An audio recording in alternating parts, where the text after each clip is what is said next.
Hello, everyone. We're live here with DroneNation for June 7th, 2021. And you don't see the normal face up here. Our good friend Marcus Crawford. Hold on. I'm not muted on the other screen here. Our good friend Marcus Crawford. Hold on. Hold on. Okay, I'm back. So our good friend Marcus Crawford's out on assignment tonight, but he's trying to rush back to be a part of the show tonight. But filling his big shoes tonight is our good friend DeMarco Moore, all the way from Arkansas. How are you tonight, DeMarco? I am good. Happy Monday, fellas, and ladies too. Ron, happy Monday, and it's good to be here. Thank you for having me, as usual. Thank you.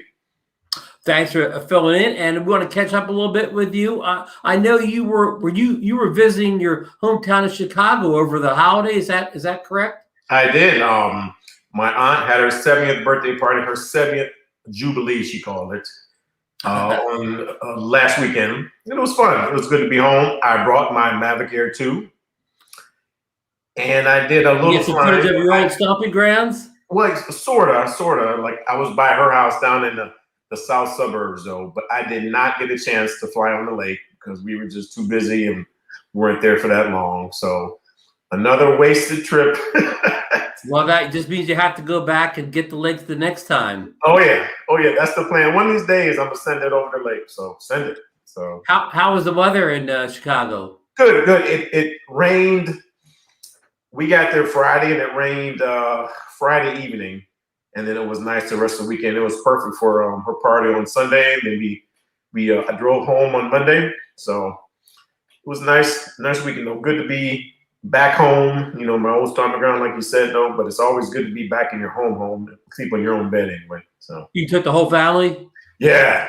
So I took the wife was with me, the 7-year-old and the 4-year-old twins, and the 11-year-old bulldog. She rode with us too. So that was quite the road trip, huh? The minivan was full. So speaking, you took the Mini 2 with you. That was the only drone that went on the trip because in fact, it was the Air 2. I took Air with 2. me. Oh, okay, with the big I had boy. a RC car with me too that I rammed in the back door. But that was it. I took the 2. Then my buddy who we stayed with, he has a Mavic Pro, so we flew for a little bit. Oh, nice. And his Mavic Pro, sort of old though, so he hasn't seen the new DJI app or like any other shots or anything like that though. So he had fun playing with that. So was he impressed with the Air 2? He was impressed with the camera because he's never seen that camera before. He's not a drone guy. He bought that for business, so He's not really up on it and what's going on, but he really liked the camera and all the new, quick shots and all that. And my fancy case from GPC, he was really impressed with. So good. So it sounds like it was a good trip all around then. Yeah. I made it back safely. So that's good. Good to hear. Well, listen, we have a guest joining us all the way from sunny Florida here. None other than Bill, the drone reviewer. Hey guys, what is up? Hey. It's hot when how's the weather in South Florida, Bill? The water temperature at Clearwater Beach, the water temperature is 90 degrees. Okay. So, not only is the water warm, you got to watch out because even in 2 or 3 feet of water, guess what comes up in the Gulf a lot? Not those darn jellyfish. No, we're not talking jellyfish. We're talking something with a lot more teeth there. Ooh, the sharks love it, huh? Oh yeah, when the warm water like this, it really attracts these guys. But I gotta say this, you know what? Ron has the best hors d'oeuvres waiting in the weight room here. Okay, those grouper tacos, Ron. You know what? You outdo yourself every time. Every time I come here, I have to wait. You have those grouper tacos, and and I tell you what, you get a hankering from them, especially Ron. They're not as good up north as they are down here. Okay, 100%. Hey, Bill's right. There's no place in the world that has better grouper sandwiches, grouper tacos, grouper anything than the Fort Myers Beach area. Oh yeah, you got to go. Absolutely, must. Yeah. Absolutely. Yeah, we got. I can hardly wait till we talk about our favorite subject tonight. Now, well, we got a lot of things to run through here. We're going to run through it quick, folks. We will get to the Hubsan Mini Pro show because we've got a lot of information, but we want to get through these other topics first, or we'll never get to any of the other stories. But you know what? I hear brakes squealing. I hear a car door slamming. Oh, wait a minute here. Hold on. I'm getting a transmission here coming in. Look who it is. come on. Straight to Montana. You just off the road? Man, I'll tell you, darn near. The cool thing about Montana and Idaho, speed limit is 80 miles an hour. I mean, we're literally set the cruise on 80 the whole way. Can the Tahoe do 80, Marcus? Well, I don't know about the Tahoe. The Tahoe would probably do about 110 or 120, but we were in the Altima and it did 80 just fine. Yeah. Oh, okay. So, did you have any drone adventures on this trip in Montana? I absolutely did. So we went up through eastern Idaho and then up into Montana. You literally cut across the northwest corner of Yellowstone on your way up there.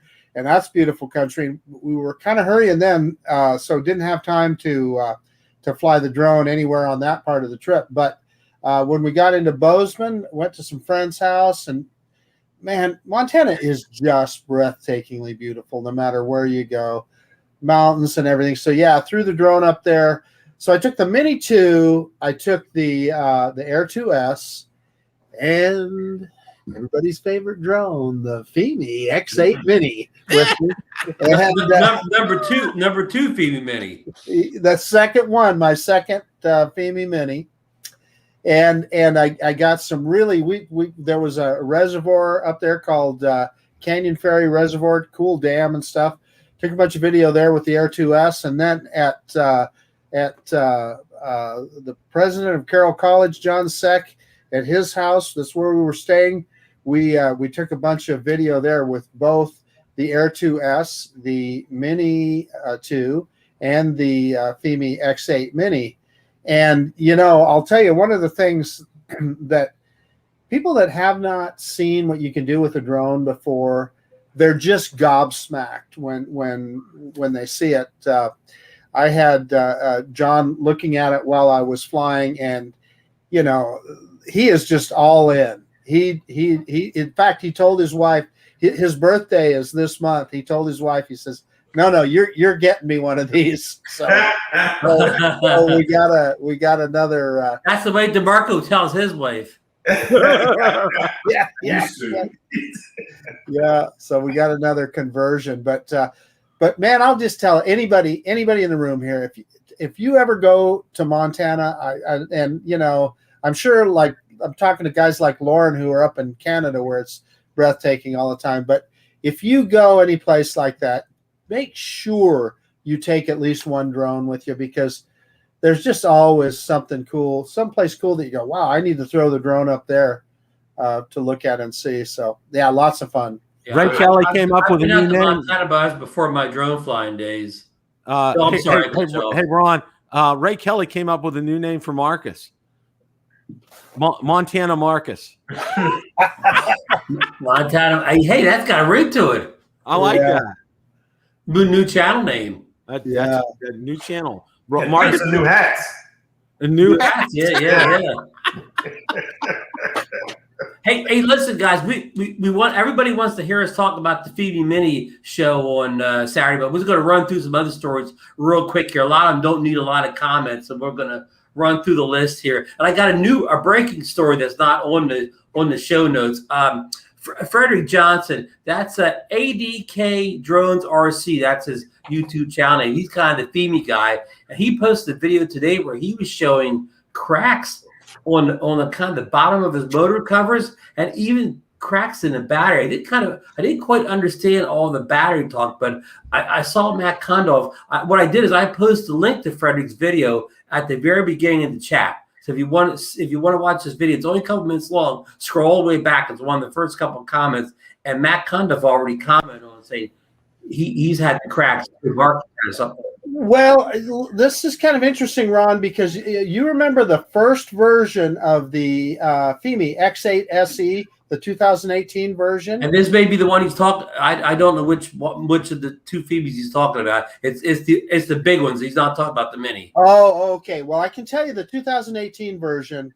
Well, for instance, I suspect that Al Duran, when he first lost his, it was because of those arms will just break from stress fractures, and mine definitely, one of the arms just developed a stress fracture, not from crashing, just from flying. And I had another, I'm trying to remember his name, a commenter on one of my videos that he literally said he was flying his around in sport mode, and he literally watched it disintegrate in the air, the arms break off. And so I think they cured it with the 2020 version. I've not seen any indication of that, but I can tell you the 2018 version. RP guy said he's referring to the 2020 version, so maybe they didn't cure it. Maybe that's but there's a lot of people that say if you've got the X8 SE, don't fly in sport mode because that puts so much stress on those arms. Oh, Good comment. And if anybody wants wants more details, go watch Frederick's video. The links there. And I've got another guest coming in. He's going to handle a story about flying beyond visual line of sight. Michael, are you there? Mike? Can you hear me? We can hear you. We just can't see you. My camera's been going in and out. Let me. Okay. You want me to remove you until you get the video? I'm going to pop you out. When I see the video, I'll bring you back in.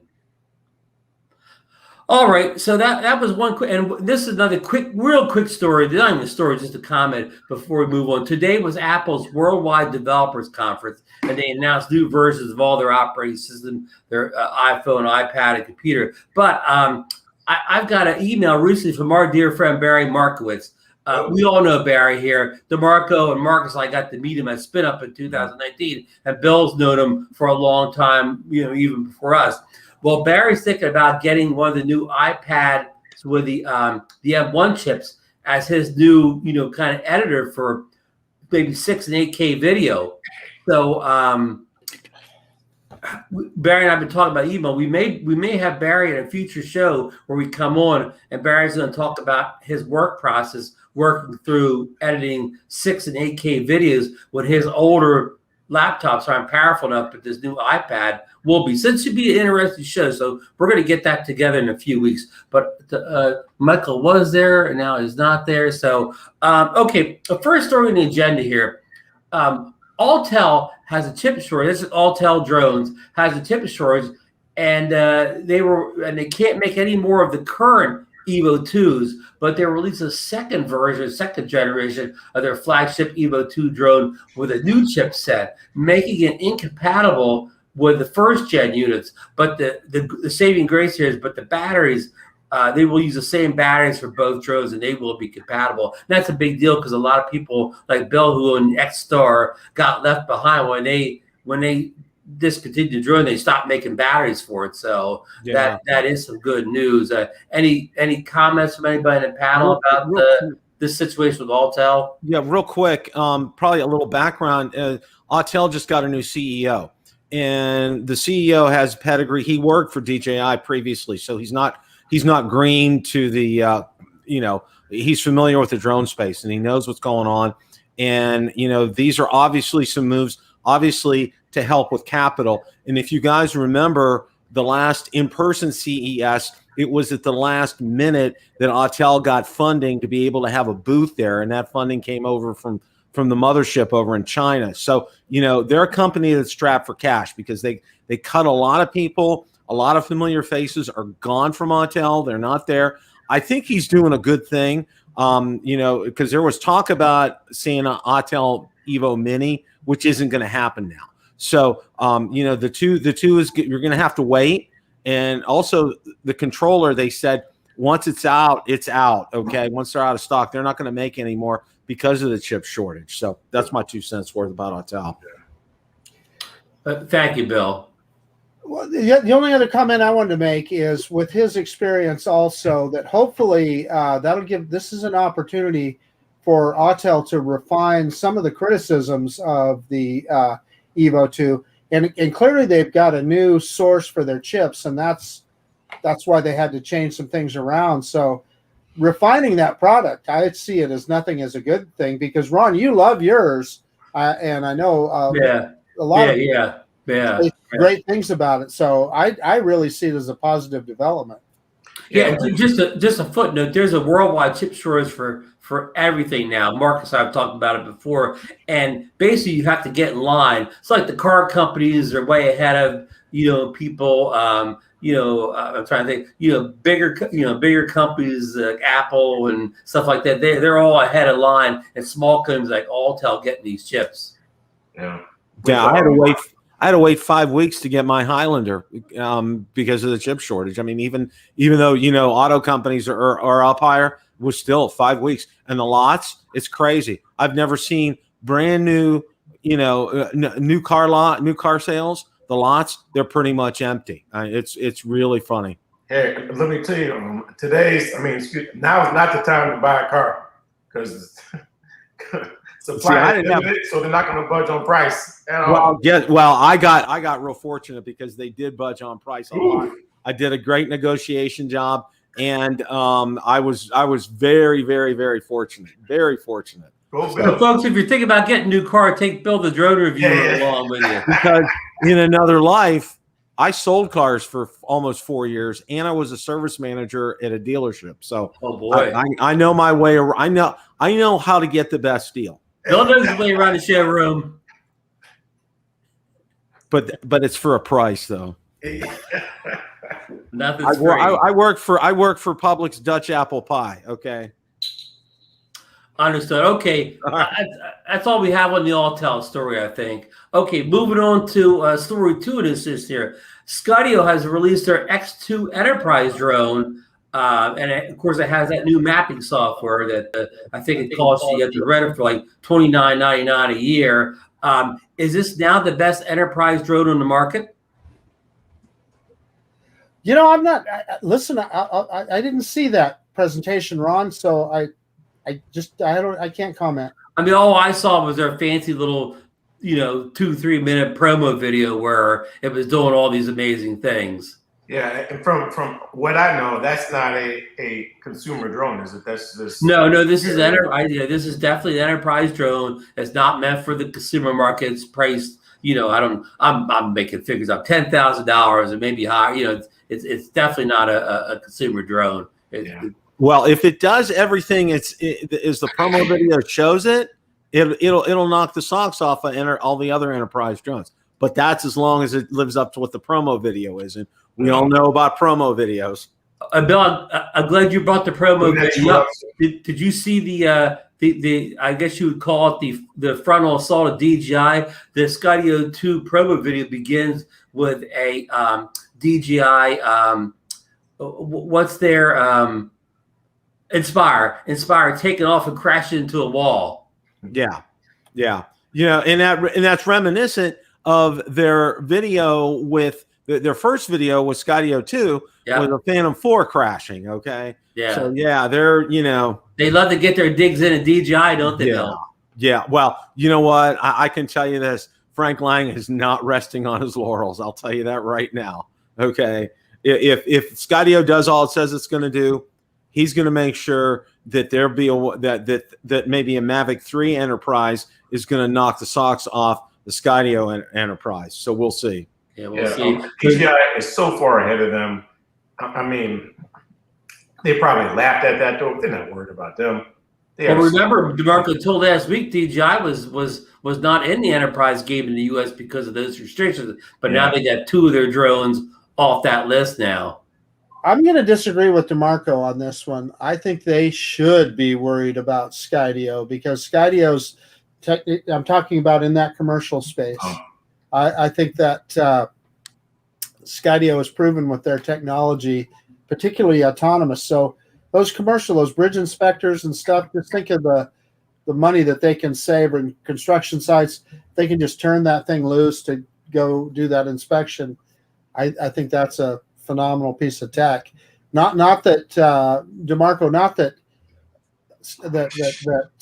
DJI might be far behind, but clearly with that visual technology that Skydio uses, they're definitely ahead in that. They're on to something. But DeMarco, if you're referring to the consumer market, I totally agree with you. And my concern is that Skydio, they just don't. Well, I hope they don't abandon this. That's what I'm saying. Right. Yeah. Right. Yeah. No. Yeah. Definitely. When I said that, though, I meant the consumer market, because even with the prosumer market or the commercial market, though, I mean, how many drones will they sell? 1,000, maybe 2,000. So I'm just guessing that numbers, though. But like even for that number, DJI is probably they'll sell those in a week for the Mavic 3. I mean, the biggest disappointment, DeMarco, that you'll have flying a Skydio is just trying to fly it with the controller like you do a DJI drone. There's a certain amount of lag in the controller. We talk about range and so forth, but it just doesn't fly the same way DJI does. Now, when it comes to tracking, of course, obviously, it has no peer. But just flying a drone, which is hell, that's what we like to do, right? We like Yeah. Hey, I want to welcome Michael Wright. He's got his camera issues solved out. Sort of. How you doing, Michael? Doing good, Ron. How you doing, Marco? good. Bill? Hey, Mike. Marcus? What's the temperature down there in Texas, Mike? Oh, it was only 90 yesterday. That's highest it's been this year. Okay, so I hear all this. you got to breathe a little bit, Bill. Yeah. I hear all the rest of the country is at a heat wave, and I thought 90 degrees. That's nothing, That's a nice spring day for you, huh, Mike? And they're complaining about it. Shutting down schools. Hey, Mike, I'm glad you came in just in time. We're having a conversation about the new Skydio X2 Enterprise drone that got released last week, and Michael's son is kind of in the field of selling a lot of enterprise drones. Is that correct, Michael? Right. He sells DJI and Autel. I don't think they sell any. Well, Skydio, I think, is a direct consumer typically. Right, but this new Skydio 2 with they have that promotional video we just talked about it where the DJI Inspire crashes into the wall at the beginning. But this X2 combined with that new mapping software that they have that you can lease for $2,999 a year. Does this make the Skydio X2 maybe the premier enterprise drone now, especially for things like mapping bridges and so on? I think that's yet to be seen till we actually see it. Yeah. Right now, the Phantom 4 Pro 2 and the what is it, Matrix? DJI's are top notch right now. Yeah, Patrice. Yeah. Patrice, yeah. Right. Yeah. We need to get. I don't know. Does this new one have a mechanical shutter as well, or do you know? They didn't mention that in the video. I'm guessing no, but I don't know. Yeah. Right. I fully expect the Mavic 3, whatever they're going to call it, to have a mechanical shutter, to be better than the Phantom 4 Pro V2, closer to the Inspire, maybe not interchangeable lenses. And I believe it'll have a lot more of the obstacle avoidance that Skydio has. I think they're going to come up with something better than what they've had now. Go, Matt. To compete with the V2, the Phantom 4 V2. Right. All right. Well, I guess we got that story locked down. This is just number 3 is just a short story. A couple of people sent me messages. The FlySafe database for the Air 2S got an update recently. So if you haven't turned your Air 2S on recently, there will be just a FlySafe database update, which basically just makes adjustments to places where you can fly and can't fly. I believe I'm explaining it correctly. So, has everybody updated their Air 2S that has I don't one? have that one. I haven't done the FlySafe database yet, Ron, but I did all the latest updates. I just Lon posted some stuff in the chat here, Ron, about I think I'm picking up now. In other words, I think the thing here is he's pointing out the price difference, Oh, $15,000 plus the software license. But if you're a commercial operation, that's nothing. I mean, Yeah. I know, I mean it's nothing, but that would be a secondary consideration to the capabilities of it. Yeah, you're only interested in how much you can earn in the long run. You know, Right. like if you can earn a couple $100,000 off this drone, 15,000 entry is nothing. And remember, guys, there's tax advantages with this kind of stuff too. So Yeah, true. You're right, Ron. For example, I use AutoCAD in my work, and it's $1,000 per station every year. I got 6 stations, so it's just a matter of cost of doing business. You know, Exactly. So when you hear drone deploy is $1,200 a year, that's nothing for business who use it. You know, it's a good price Yeah. for a business. For a business, yeah. for a business. Exactly. Yeah. That's what it's geared for. It's geared for business. It's not geared for the hobbyist. Yeah. All right, we'll skip on to story number 4. The Fimi MIni has a new firmware update. Flight Controller 1008D came out a couple days ago. I haven't been able to flight test it out yet. Marcus, were you flying on that new firmware? I did. I loaded it up right before my flight in Montana. I see Jet Martin's in the chat. Thank you, Jet. I was flying that Fimi MIni that he diverted over to me from B&H. Now, Ron and I talked earlier today. I had some problems with the FPV feed disconnecting while I was flying, and I would unplug the OTG cable, the USB-C side of it, and plug it back into the controller, and that would bring it back for a few minutes.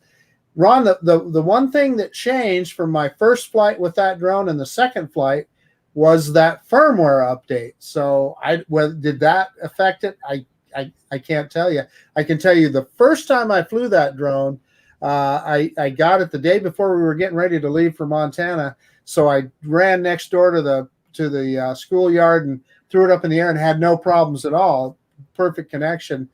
And then, like I said, it was in Montana. I did that firmware update and started having those FPV connection issues. So I don't know. Just a thought.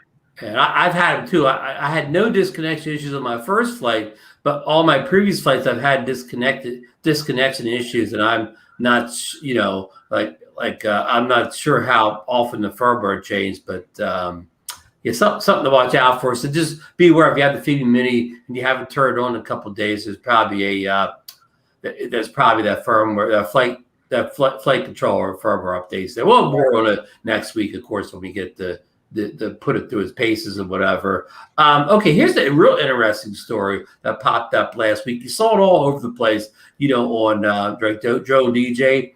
Okay, apparently it was leaked through Walmart.com that DJI has a Mini SE, and I'm guessing SE stands for Special Edition, appeared on the Walmart.com, and what it appears to be is basically the Mini 1 with the Mini 2's controller.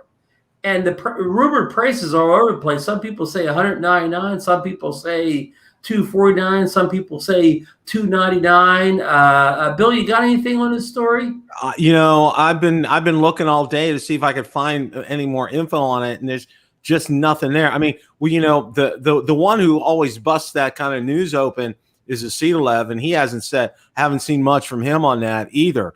My guess is, as you said, with that new controller is a big deal. Whether or not it has OcuSync, I think that kind of remains to be seen. But at that kind of price point, for $109, if they can keep that price point and stick it at $199 for that, I mean, that is you would have to bat your eyelashes twice to say no to that. I mean, even with the Zino Mini Pro coming out and the not so great Fimi X8 Mini, how can you say no to a DJI drone for $199. I mean, really, even with 2.7K, I mean, it's still good video. You have to remember that. Yeah. So Bill, I did hear a rumor today, and we understand this is a special edition for Walmart only. And my understanding is any Walmart employee that works out of the Bentonville office gets one of those kits for free. Oh my! Now, DeMarco's probably under NDA on this Mini SE. He probably can't comment in this part of the show. No, I can't comment. But if that is true, Bill, like you said, that is a home run at $199. At $299, yeah. At $250, I probably do it too. But at 2.7K, that is more than enough resolution for any regular flyer. So here's the other point that I think is just really amazing is you guys see all these, close to toy drone. I guess almost even call them toy drones that I review. Why would you buy any one of those if you could buy that kit for $199 or even $250? That's what you would tell every new person that was thinking about flying a GPS camera drone. You just tell them, hey, go down to Walmart and pick that up. Run down there and get it before it's all done. Right. I just watched Captain Drone's video on the Bugs 16. And I watched that and I'm like, well, they've actually stepped up their drone building game. Like it looks like a nice, well put drone though, but the camera was so saturated. And why would you even buy that? Why? DeMarco, I've got one that I'll just send you if you'd like it. No, I'm good. I'll float it a couple times. I reviewed it. I had about an hour-long review on it. I haven't seen it yet. No, I'm good. Thanks, Marcus. Thanks. Well, see, you know what would happen? It would be DeMarco's luck. His wife would get out there. She'd see the mail and said, "You got another drone?" Poor DeMarco. Well, we need to start a not sleep on the couch fund for DeMarco. True. Marcus, I saw a deal I saw a listing that was for $299 now listed. And, Rick Spitz seems to think it's the original controller. Oh, really? Come down. Wow. You go to Rick Spitz verb on it. He's got about a 15-minute video on it. And he says it's dumbed down to about 2 miles distance, 2.5, with the original controller. That's still great. It's like all Wi-Fi. Good. Yeah. So check out his YouTube. Yeah, absolutely. We'll check that out. But it's just still it's an interesting development. And listen, I heard some people that were mad saying, "Oh, DJI's just after your money again." Well, yes. Yeah, they're after your money. That's what they do. That's what they do. Right. Yeah. But hey, no, I'm sorry, Mark. No, I was gonna say you don't have to buy it. You just don't buy it then.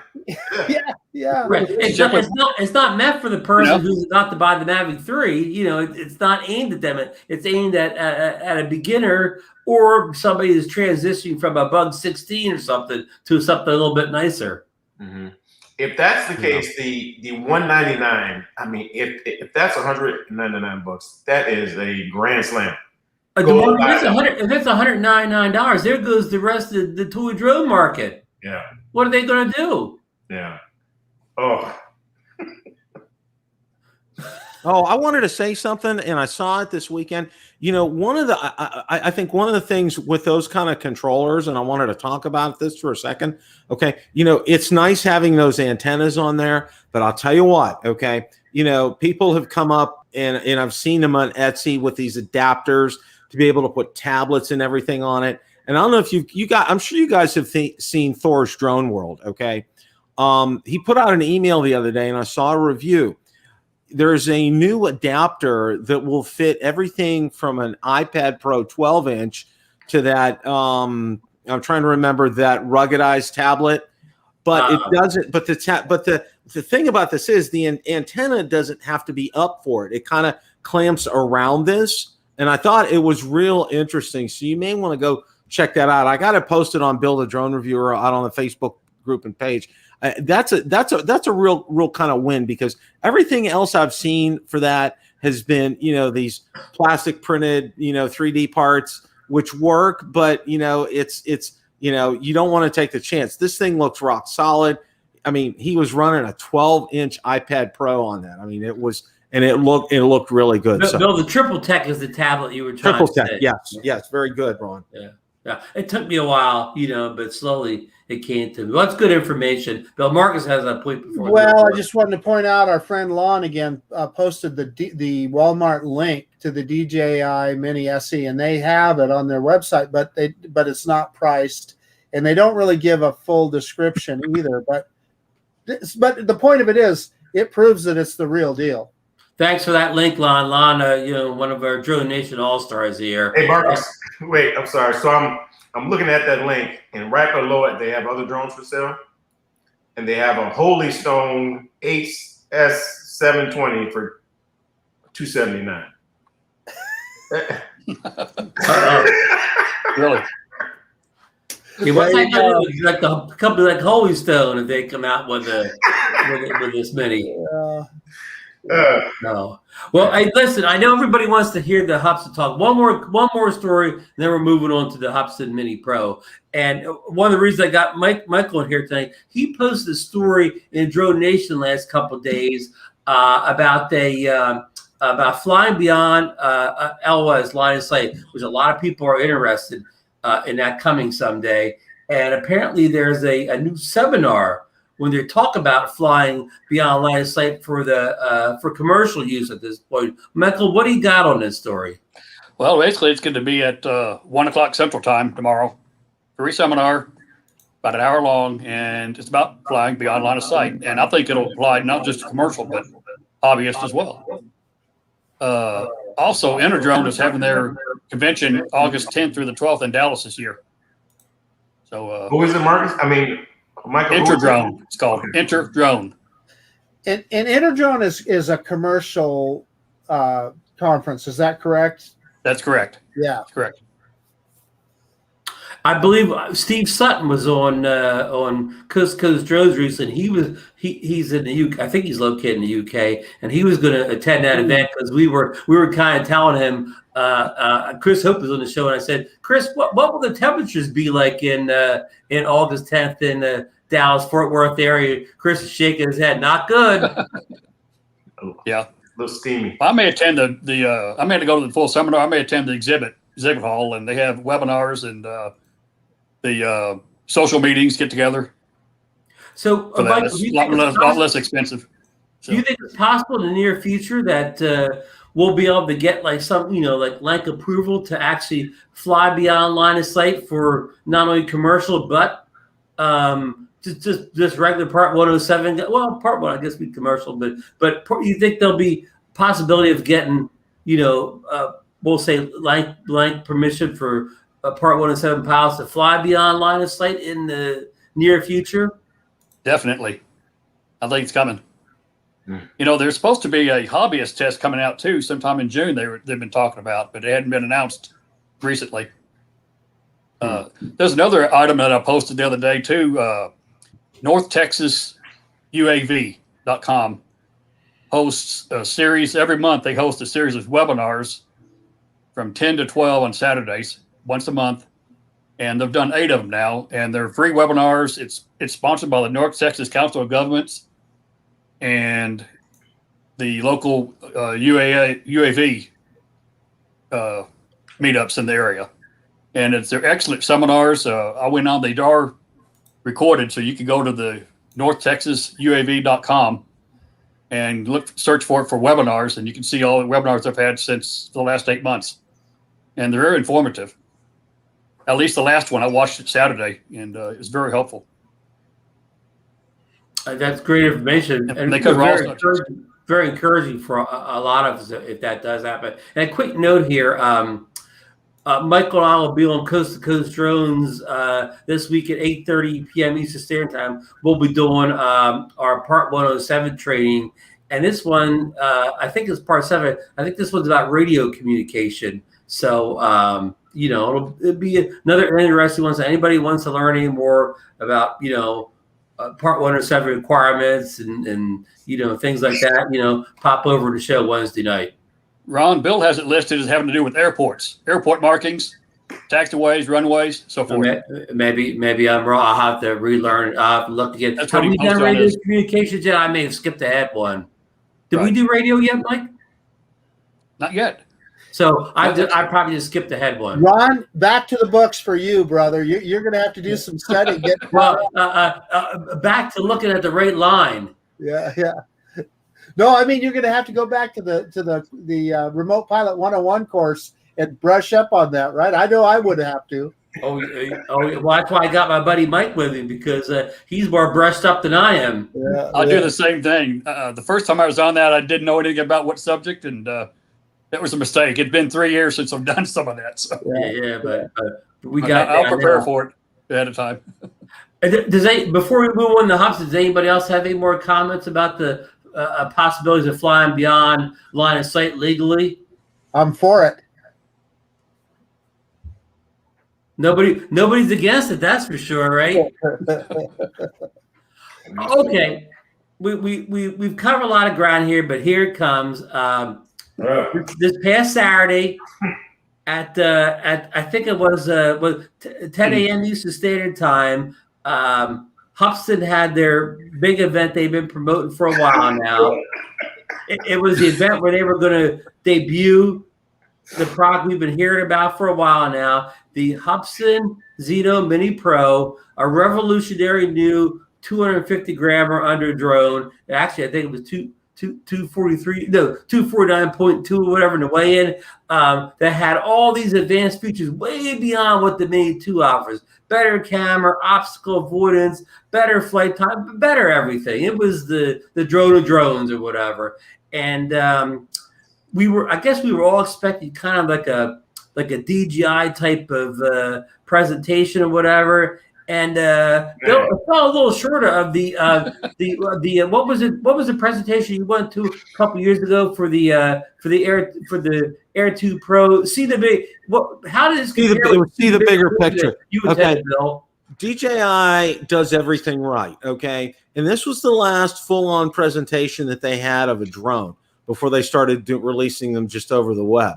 And I got to tell you what, they put out the red carpet for this. Okay, they had a guy who was a professional filmmaker stood up there and talked to us. And what they did was, this was just absolutely so cool. And you got to go back and watch the footage.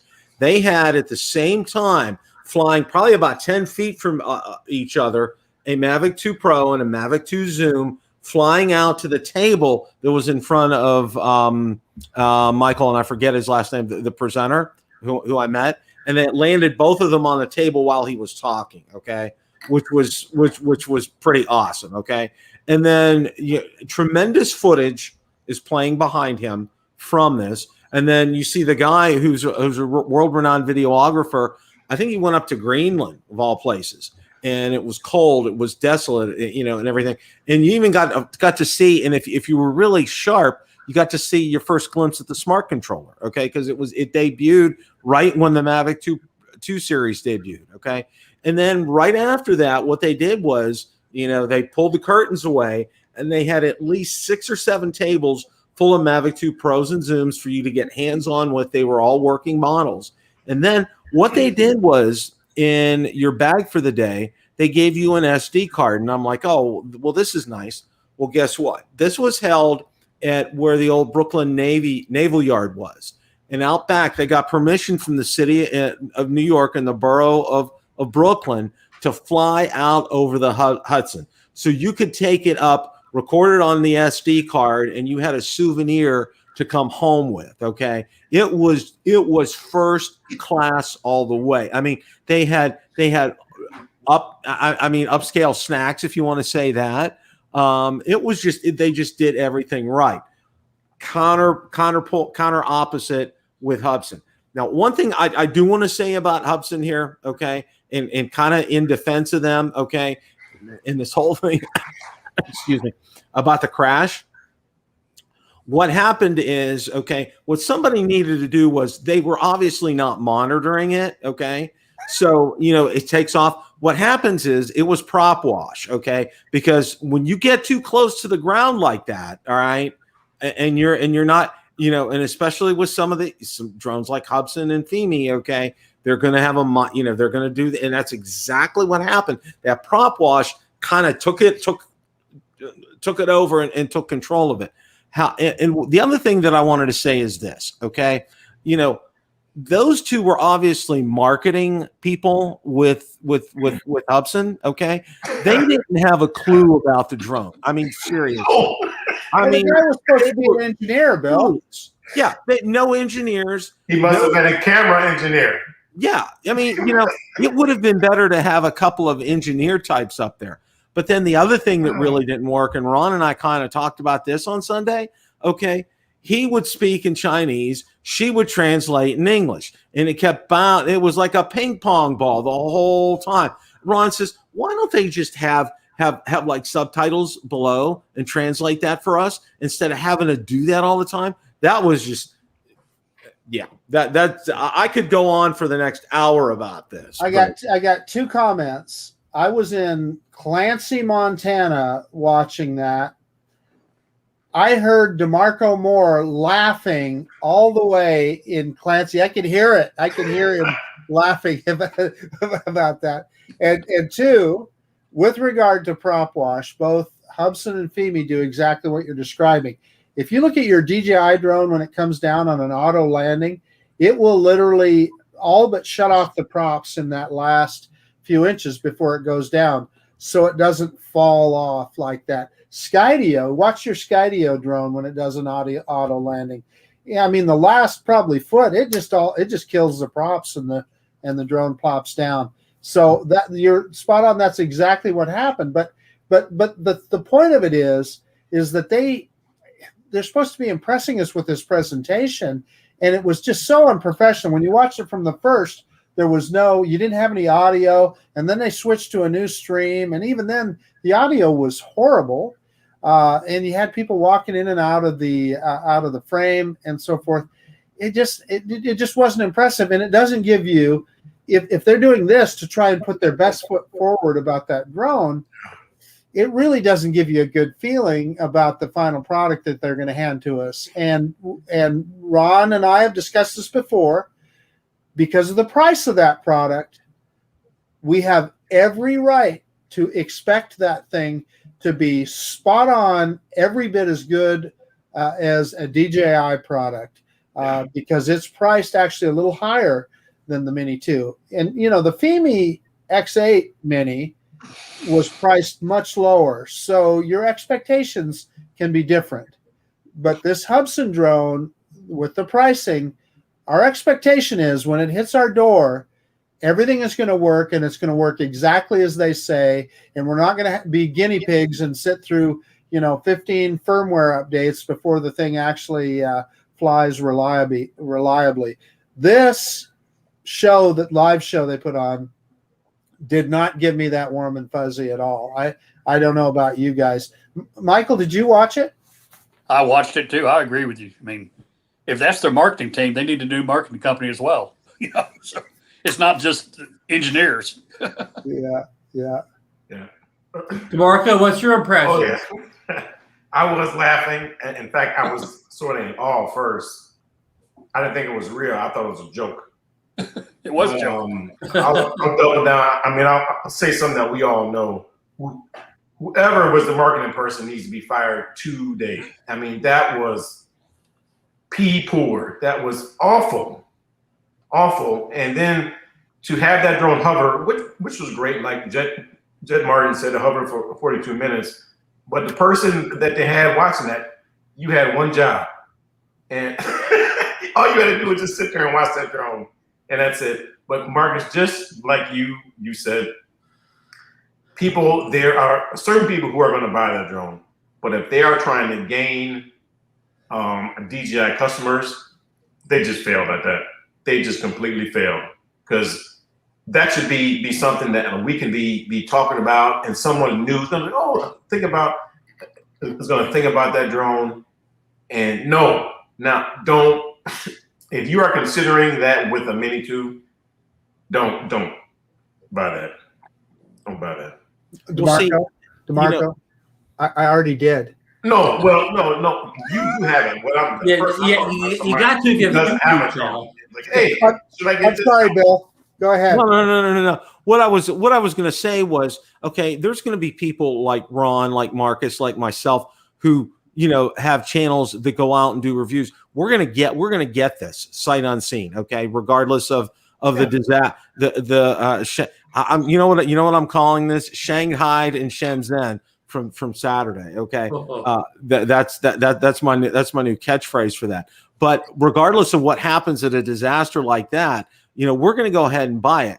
Now, the point has been made, and Ron said this on Saturday. This thing, when it hits our doorstep, okay, regardless of firmware updates, okay, this thing better do everything that they say it's going to do, okay? The obstacle avoidance, the runtime, the camera quality, just, ad infinitum down there, that bullet list. It better hit all of those points. And even without a firmware update, it better do this like right out of the box kind of a thing, or they'll have missed the mark on this. And I got to say this, Frank Wang, if he was watching this, he was rolling on the floor laughing, okay? Because he said, oh my gosh, he said they can't even hire competent marketing people. I mean, really, to do something like this. I mean, it was, they had that trial run with no sound, and I'm like, you got to be kidding me. And that Ron said they were already on, and I'm like, and they'll be back, and they were back, and it was a disaster. Yeah, I have to keep saying, Bill, the links to the thing was so hard to find. But what's okay? All this is good. We all had a good laugh at Hubsan's expense here, and they deserved it for putting on a second-rate presentation. But we do got to remember, these are just marketing people here. Hopefully, they had nothing to do with the making of this drone, the firmware of this drone.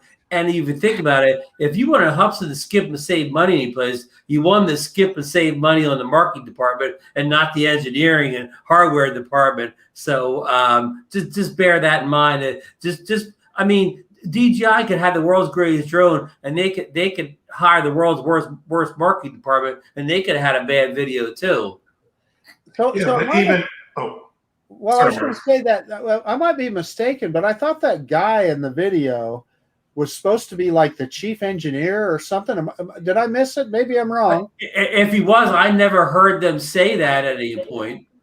Okay, well, maybe I missed. I mean, maybe he was. I'm just saying nobody was, as far as I could see, and I, of course, the first 6 minutes in Chinese, my Mandarin's a little rusty, whatever, so I wasn't getting any of that. But from that point on, nobody really, introduce themselves or anything like that, because it was such a, I hate to say, an S show or whatever, that they just kind of, they just kind of weren't doing anything, and this just kind of started or whatever. And but Ron, here I'll say, I'm sorry. That's the marketing part. That's the easy part. I mean, that's the easy part, and all the programming and software, that's the hard part. If they can't get the easy part right, and if you look back at their history, I mean, I had the Zino 1. I could only judge them by what they've done. There is no way that drone's coming out ready to go, going by their past history. And just one more thing about the marketing department too. Whose idea was it to do it on a Saturday at 10:30? I mean, all the guys in the chat and the ladies in the chat, no one would have done that. If they would have asked us to say, hey, when do you want to do this? No one would have said, yeah, do it Saturday when we're all out doing our thing on a Saturday at 10:30. I mean, obviously, I'm going to say that's kind of a culture difference or whatever. Maybe that's not a, Well, you also well, here that goes to show who are you selling to? Like, if we are selling to China, we're not going to do it on the Chinese New Year. We're going to ask around, hey, when's a good day to do it? And they just dropped the ball big time. Well, you got to remember too that it's night over there. It's like about maybe 10:30 at night over there. So there's a plus. It's a different day because you cross the international date line. So their timing is very different, because when they did the presentation in Brooklyn, when we went to it, they were there. They were up at night watching the presentation. I mean, over in Shenzhen. So yeah, it's the time translation, but still, and I agree with DeMarco. I mean, the time, there's never a good time to do these things, really, to be honest. But and the other thing was this giveaway that they had. Okay. Everyone in that stupid chat was typing 66666. I mean, the chat was totally out of hand. It was ridiculous. So there were no like reasonable questions asked about the product. You're spot on, Bill. It was really poor execution. So listen, you guys think that rather than do that, that S show, that they should just take the same old slick marketing video that DJI would have done. Just have a couple good looking actors at some kind of exotic location, a mountain, a river, and them walking around, hold the drone in their hand, take a cinematic video. That's 2-3 minute video, right? You know what I wish, Ron? I wish they would have sent a pre-production copy to you, and I would have loved to see your video at the beach. And that's the one that I would have taken to the bank.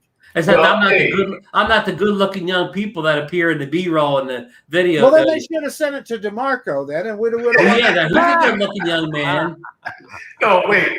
Okay, so the easiest way to do it is just like you said, is to send them out. And the reason why they're not sending them out is because it's not ready. That's it. Probably right. Well, the other thing with all this is, okay, and Ron and I touched on this, and I think Marcus on Saturday when at the after show, remember, and I love what Marcus said, how when Hubsan came out and they announced the Zino Mini Pro, how all the air got sucked out of the room regarding the Fimi X8 Mini. Okay. And now guess what? Okay. With what we just talked about at Walmart, DJI is kind of doing the same thing to Hubsan. Okay. They're sucking all the air out of the room with, they're rebadging something. Okay. And selling it. They're sucking the air out of the room just with a leak, not even an official product announcement. Yeah. But not even an official, announcement, and the air sucked out of the room for them. Hubsan is a total mess. Okay. Years ago, from what I hear, they used to be responsive. They used to answer emails. They used to have a thing called customer service. Then they cut all these people out of California. It takes a day or two to get a response via email from them. Structure, yeah. It's their whole structure is a total mess. They thought that they could do this, and the thing is this, and we had been talking about this for a long time. Okay, there was no video of the drone flying. There was no video from the drone. There was no view to look at. No views from the camera. Nothing. You haven't seen a thing. Okay. We're kind of like buying. You're kind of like buying like this, okay? Just put your hand in front. Well, Marcus can hit the buy button without even seeing it. So yeah. Well, here's some of the things we know. What we do know. Okay, we know they have a working model. We saw it. It looked good. It looked like a DJI drone. We know that we know the downward sensors worked on this one. It hovered well in the middle of the room. And we do know that it hovered for 42 minutes. As Jet Mark made a comment in the chat here. He said, yeah, probably in real world flying, that's like 30 minutes. So we know it's probably got good battery life. So we do know some positives, but there's still like Bill and you guys, there's still a ton of unanswered questions also. Hey, Ron, Patrick Sutton made a point earlier. He said, those guys the cameramen that kept walking back and forth across and kind of dodging around in front of the drone. What happened to those forward-facing obstacle sensors? Wouldn't that have kept the drone back? Right. Maybe they had them disabled. I don't know. Right. And what was I asked Bill this? What was going on? One guy, I'm going to call him the producer, the director. What he called the gopher. He kept going. It looked like it was an iPad or iPad Mini on the left-hand side of the counter, and this guy kept going up and turning it on a bunch of times. And Bill speculated maybe that was supposed to be like a FPV feed from the drone, but they couldn't get it working. Who knows? Mike had a point, Ron. Mike, do y'all really expect it to be delivered or shipped next week? No. Realistically, I don't. Did you order one, Mike? No. I think okay. It's a wait and see. I don't believe it. I don't believe it. The date was the 10th. I didn't believe it 2 weeks ago. Yeah, the date was the 10th, Mike. I don't know what the 10th means. I don't know if the 10th means that's the day it'll be put in a container ship in some far-flung location in the world, or whether that means that's the day it's, that's the day it's arriving at your house. We don't know what that 10th means. Well, how much is it again? How much is a drone? How much is it for? If you buy the base kit, DeMarco, it's $459, which is $10 more than the Mini 2 base kit. Okay. That's with the built-in media, right? Lon just made another good point. He said most mini drones don't react to the front-facing of something approaching. Now, if it was approaching something, that would be different. But that's a good point. One of the things Lauren Saturday in the chat put in there that they're getting from him that the place that he's affiliated with is getting them on the 13th. So we'll find out end of this week if they're living up, because I'm seeing things in the chat. People are saying it isn't ready. They're going to push it out a month and a half or so.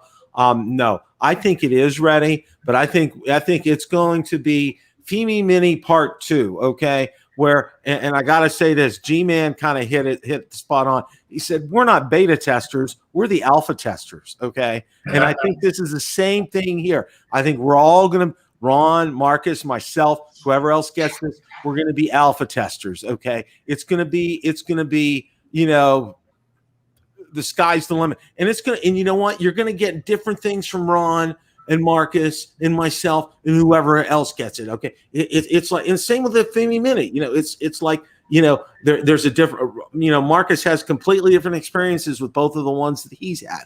Okay. And with Ron, it's just like you roll the dice. What are you going to get today? Kind of a thing with the Fimi MIni. Yeah. And I think, let's see, my fingers are crossed, but let's I'm hoping Hubsan has produced something here that'll give DJI a run for their money. I'm hoping.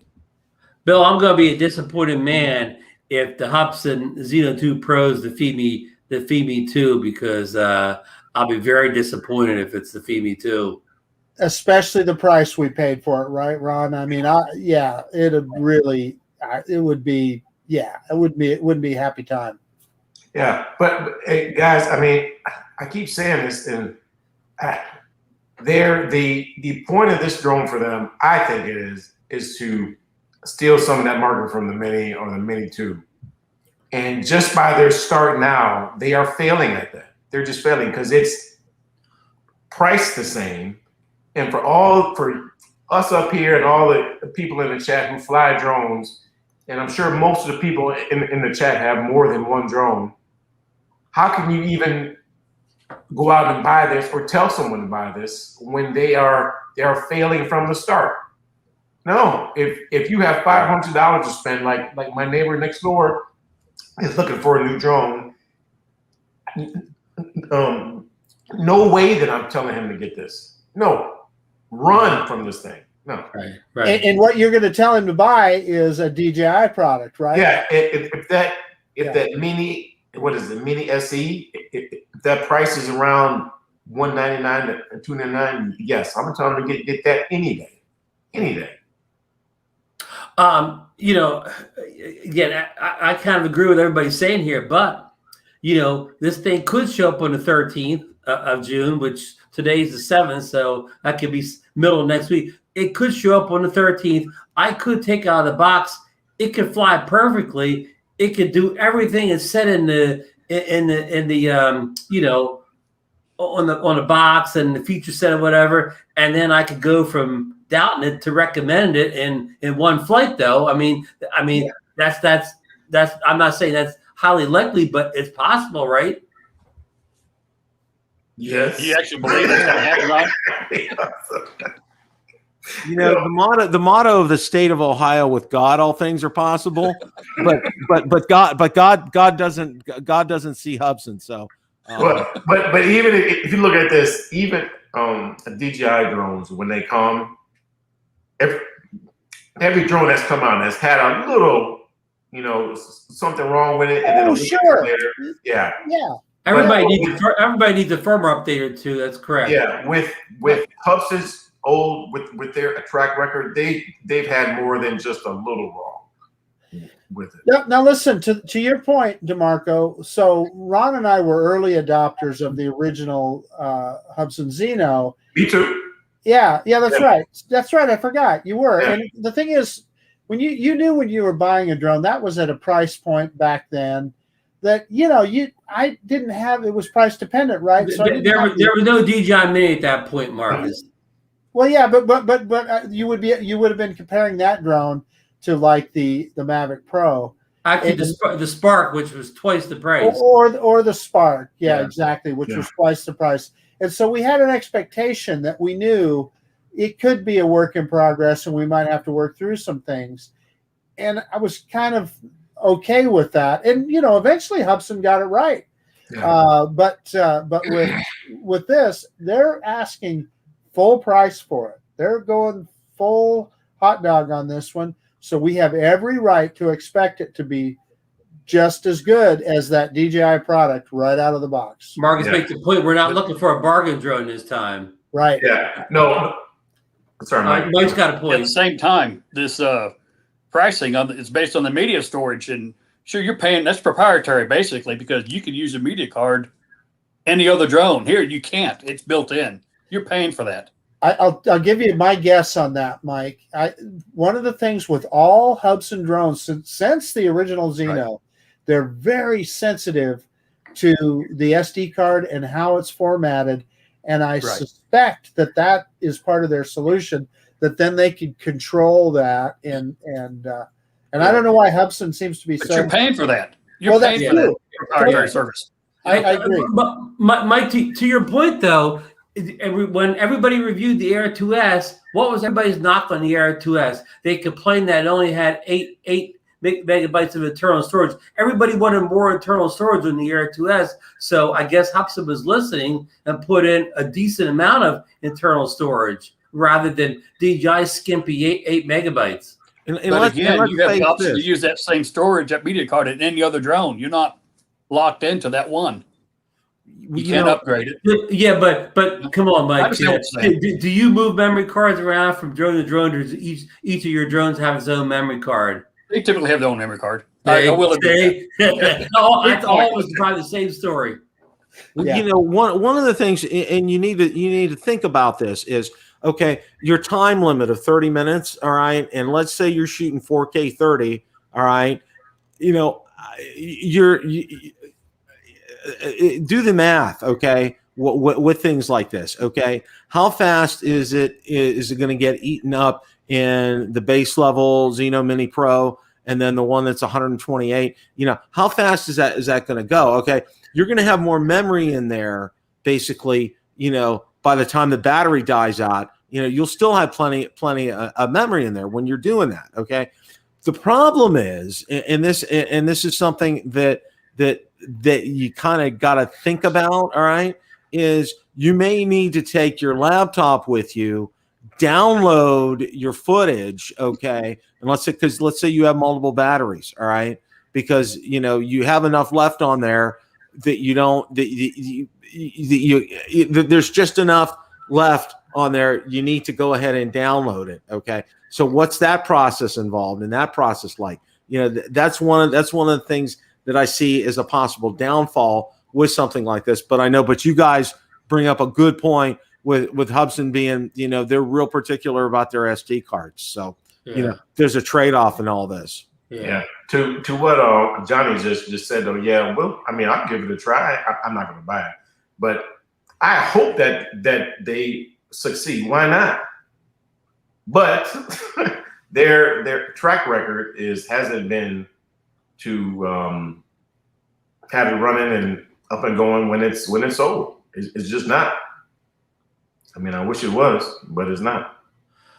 I saw our friend Blue Skywars in the chat here with us tonight, and I don't know if anybody's seen his I think it's his most recent video. He may have put one out since then, but he actually had a failure with his Air 2S, and it landed in the water and sucked in the water. But luckily, he had a nice couple with a boat went and rescued it for him, and he was able to dry it out and whatever, and it's still flying perfectly. But he just, watch this video. He's in the chat. He'll put it in there. He got a strange warning on his screen right before it went down in the water, and it was a point, I guess, where it was already going down before he could react or whatever. At some point, he thought he should have hit return to home. Again, it was kind of complicated. It's hard for me to explain, but I know we always talk about DJI drones being hyper reliable and ever, but there are cases, and Blue Skyver had one. So go over to his channel and check that video out with the Air 2S. Now, Miguel in the chat brings up a good point. What about latest drones from Hubsan? Have they been better with releases? And I'm going to go by what Ron and Marcus say about this, because I remember, and I followed both Ron and Marcus, from the beginnings with the original Zino, having to crosswire the controller to do a firmware update. I mean, it was a freaking nightmare to get it to run. But okay, to Hubsan's credit, we've been kind of knocking on Hubsan here, but to Hubsan's credit, okay, their firmware releases have addressed a lot of issues, and it's taking care of a lot of things. And I know Marcus has said that Zino 1, okay, that's a pretty darn good drone for the price point, okay, and that would be a drone that you wouldn't hesitate to recommend to people. The Zino 2, it's progressed and it's made some things, okay. The only inherent thing in that Zino 2 is that lens flare issue, okay. And no matter what flavor you get, it's still going to be there, okay. And that's hardware. That's not software. There's nothing that Hubsan's going to do to correct that.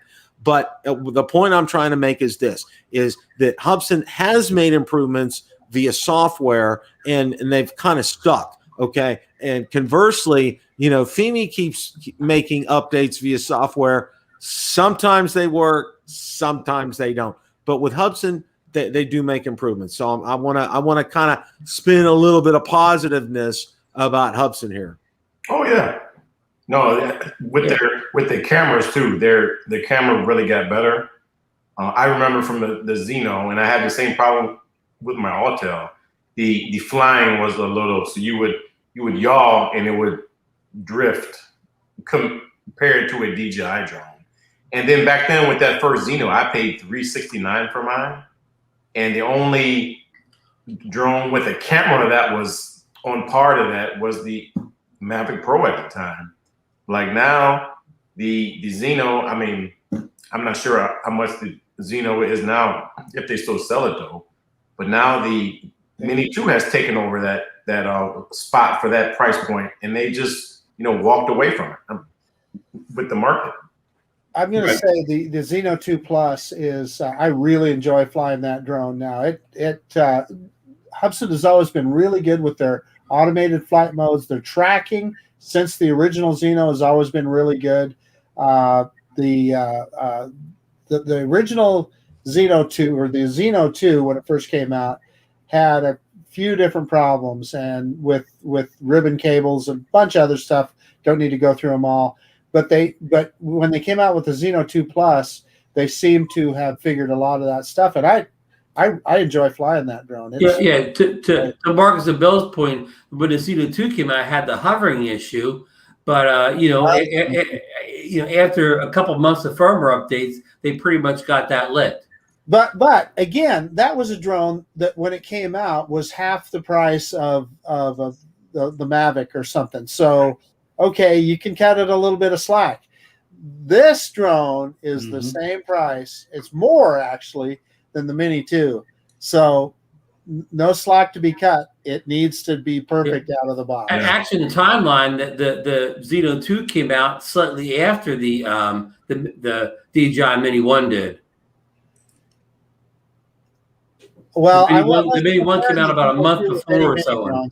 I was comparing it with like the Air 2, or drone more in a bit size. Yeah. Right. Yeah, I was going strictly on price point, Okay.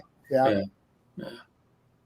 But anyhow, we kind of beat the horse here with with the little Zino Mini Pro. Yeah, yes, the launch didn't go well at all. I could even say it was somewhat of a disaster, whatever. It did not help them sell any more drones than it would have by not doing any promotion whatsoever, in my opinion. And what's the old saying? The proof's in the pudding.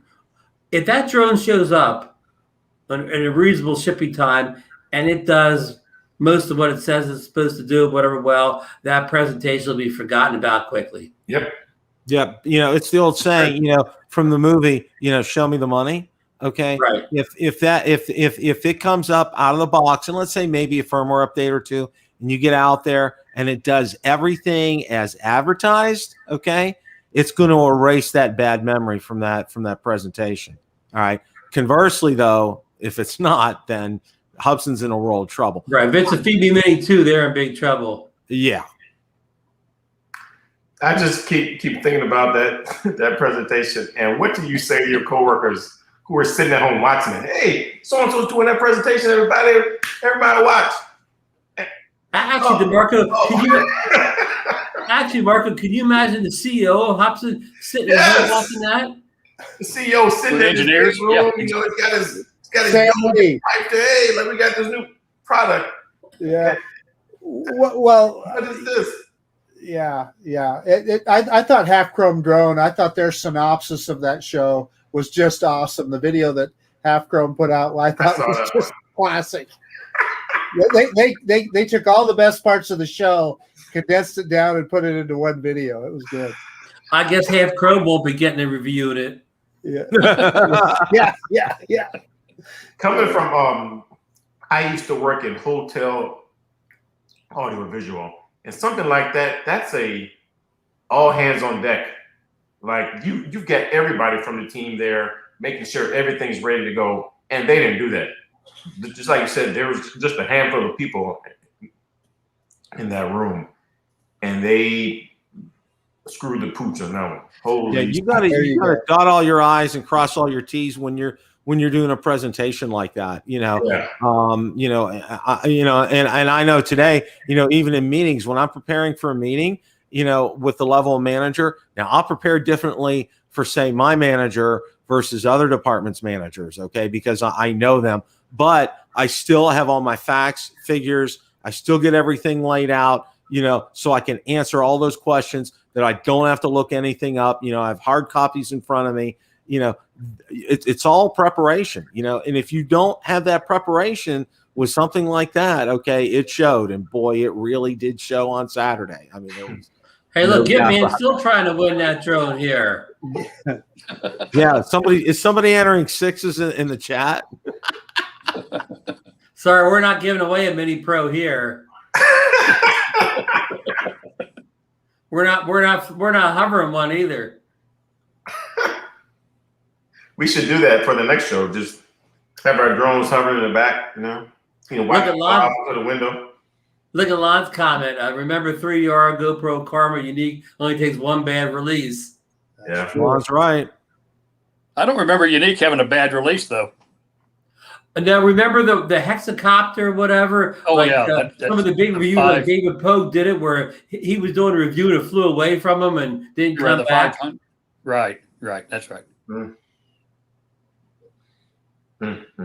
So, folks, any other comments or questions before we let these folks go in here? Any final comments or thoughts from the panel tonight? Well, one of the things that I kind of wanted to say was this, and no, we haven't said word one about it, is Mavic 3. Okay. The Mavic 2, is winding down. All the dealers have been notified, they're going to be out of stock soon, and they're not going to get replenishment for that stock. So, that bell is tolling. Okay. And, with the timing and everything, I seriously would think, and this is just my guess, and this is just pure speculation, that they may release it on that date in August, a three-year anniversary on the same date. This is just a wild speculation here that they're going to do that. Now they still, and the big thing with this is they want to do it so there's still nice weather left, especially in up in the north, in North America, and the the northern states up in North America, so people can still fly something like this. But the one thing that I'm telling everybody, and I keep beating the drum about this, is you better have money in those piggy banks, okay? Because this is not going to be, this is probably going to break a barrier for DJI. It's going to break a 2K barrier is what I'm thinking. But, okay, conversely, and you'll see the chat just light up, with people saying 2K, da-da-da-da-da-da. You get what you pay for, okay? And you're going to get a drone that's going to knock your socks off. That's just that's my 2 cents worth about the Mavic 3. Bill, stop saying the price, Bill. Yeah, Bill. Yeah. And Bill, I believe the Mavic 3, they're not worried about. Go ahead, Mike. Go ahead. I was going to say Mavic 3, I don't think they're worried about a release date due to drone flying weather or season. It's going to be a professional drone. They're not worried about the summer flying season whatsoever, I don't believe. That's not their target. To a more professional. Consumer is not the target. Yeah. Right. And if they need to have, that's not a concern. Flying weather isn't a concern for the professionals, Yeah, the good flying weather is for the people with little drones. Well, exactly. Conversely, here, this is going to be geared towards a mix, and there's going to be a mix of hobbyists and a mix of professionals. Okay, and I would think it would bear well for them, in terms of their timing. I still think, August is something is something, it used to be traditionally August, September was when new model cars would come out. The new television shows would come out and everything. There was a cycle with the marketing. Okay. And DJI does their marketing, unlike Hubsan, they're spot on with their marketing on this. And, you have to take into account here that the Mavic 3 is not just going to only be a professional type of drone. It's going to appeal to hobbyists as well, high-end hobbyists like a lot of us are. So, there's going to be a good mix here. High-end hobbyist, right? You're right. Hopefully they won't make it so good that the high-end hobbyist is only interested in it. Because if they're trying to make money, they're going to keep it for the regular folks too. I disagree. With you, DeMarco. I think that's where the Air 2S is pointed, and that is where the mini drones are pointed. I think they're trying to make sure they get every level in that market. And I agree with Mike and Bill. High-end hobbyist, probably the same kind of target that the Evo 2 is targeted at, and maybe even a little bit higher because they're going to rope in those professionals as well. But I say that, Marcus, as far as when the Mavic 2 came out, okay, the Mavic 2 came out and it just exploded. Do you think that the Air 2S had that same reaction? The Air 2S is the replacement for the Mavic 2. It should be. No, but what I'm saying is, like, when it came out, do you think it had that same excitement as the Air 2S as the Mavic 2 did? Well, the Air 2 did, and the Air 2S was an incremental improvement over the Air 2. So I'm going to say between those two, I think they're filling that part of the market that you're talking about, DeMarco. I could be wrong. I mean, we just need to see what they do. Whatever it is, we know it's going to be great. I'll say this too. These past a few years when something new has come out, we've all guessed, and no one has ever been right correctly, 100% right. You've been right, like we're all here and there. So like we can all guess 100 guesses, and no one's going to get it, 100% right. Totally agree. Well, we'll know who they're aiming the Mavic 3 at just by how they price it. Yeah. It'll be exactly. Clear line drawn between consumer, prosumer, enterprise, or whatever. So we'll just know by the pricing. Yeah, I think that 18 to 2,000 range is right. Hey, Mike, I want to ask you a question. Will you think it'll be more of a prosumer commercially? Will there just be one Mavic 3, or will there be like more than one model of the Mavic 3? Will there be Mavic 3 and the Mavic 3 Pro, and maybe that's where they can kind of differentiate price points. Is that possible? Yeah, I believe they're going after the pro market. Oh, I so think they're it's not going to be $2,300, $2,500 for the base drone. so they're not $3,000 for the interested fly more. in a dumbed down version. Okay. I don't think they're interested in the consumer really with this I'll next drone. bet you that there are 3 or 4 different versions of that drone, though, for to specialize and for different levels of use. I'll bet you we see over a period of time. I'll bet you we see several different Over a period of time, right? Yeah. The initial release probably not, but over the Understood. next year, 2 years, yes. Right. What is it, interchangeable camera? You think so? I don't think so. I doubt. Well, you never know. Smart controller. You never know. Smart controller. That could be, Bill. I think they'll have a new smart controller. I think so. Yeah, they had better. Yeah. Because actually, the Enterprise has a smart controller. It's actually the second version of the smart controller Right. right now. It's been out for 2 years.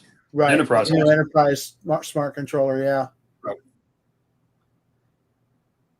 Did you see Miguel made a comment a while ago saying he wanted to track his 4-year-old daughter running down the beach, and he won't be able to do that with the DJI Mini 2, but he may be able to do that with the Hubsan Hubsan Zino Mini Pro, though, right, Marcus? Well, that's one of the things that Hubsan has always done very, very well, even from the original Zino. And they offer 2 types of tracking. You could do the optical tracking like we're used to with a DJI product. Plus, they will do GPS tracking where it tracks the GPS of your controller or of your phone.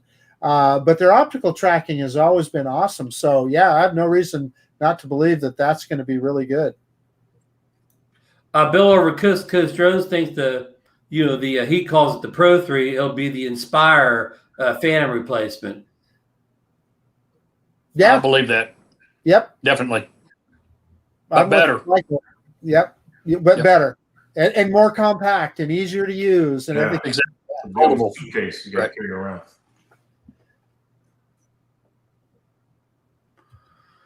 All righty, folks. I think we've covered a lot of ground tonight. And, I know Marcus, he's probably tired from the road. And DeMarco's got to get up for work. Bell's got to get up for work. Mike, I know you've been talking about retiring. Are you still going into the office every day? Oh, I'm going in every day about 10 o'clock, 9:30, 10. Okay. My retirement's next March. Okay. You still got a while And to go. I'll get old like Marcus here come August 1, okay? Yeah. I'll apply for Medicare this next couple of weeks. Perfect. All right, folks. I want to thank everybody who joined us in the chat tonight. Everybody that helped answer questions for us. Lon's always a big source of information on a lot of topics. That, as well as Lauren, always contributes a lot of answers to unanswered questions from the panel. So I think we had a great show tonight. We covered a lot of ground, covered a lot of subjects. I want to, big thanks for DeMarco coming in, helping out the co-hosting duties since Marcus was kind of on the road and his ETA was undetermined at one point, but as a trooper, he made it in. So all I can say is we'll be back next week, with another show. And who knows, the people that pre-ordered the Hubsan Zino Mini Pro, we may have it on set next week if it comes on time, right? I think no. Yeah, the 10th is the 10th is Thursday. We could have it in our hands, Marcus. DeMarco, what do you think the chances are that Marcus is having the show next Monday? 40%. Well, that's I like your 40%. That's good. I'm being what is optimistic. Hopefully. Optimistic. Yeah. I like optimism. I like to see it. Why not? I want to see if it works. I want to see it. Yeah. Don't we all? Yeah. I just got to see it to believe it. That's 10-4. That's a big 10-4. Marcus, Ron, if you do get it, you have to let it hover behind you while you're doing the show, so we can all just watch it. Well, Ron, go in the window. I want to get the same. I want to get the same kind of sticks that worked at the presentation. And Bill, I was going to say, if the Mavic 3 does come out in August, maybe DJI can hire the same promotional people that did the Zino presentation. I think they're running for the hills right now. They'll have a new profession now, huh? Yep, they're gone. I mean, basically, they could have hired the 5 of us, then we'd have did a better presentation, right? A 6th grade class could have done a better presentation, and that's not even an exaggeration. Yep. You know, yeah. We would have said, Bill, when you got the camera. Marcus and Ron, sit down, talk about the drone. Michael, fly the drone. I'll hold the light, you know. Hold the light. And like Bill said, and so, you know, even indoor footage, even the FPVs from just inside should have been shown, right? We would have thought. Anyhow, we could go on. Like, this is one of those mysteries that, you know, this is like who shot JFK. We'll never figure out what happened in that presentation. No. What we should do is that engineer who was there, we should check his LinkedIn and see if he's looking for another job. That's what we should do. I thought you were going to say check his ID and see if he's really an engineer, or he just slept at a Holiday Inn last night. Yeah. The look on his face when that thing crashed, he didn't know what. I hope he wasn't the engineer in charge of crashing. Really. All right, folks. Good night. Fly safe out there. It's summer Bye, now, guys. so get out there and enjoy your drones. Night. Good night.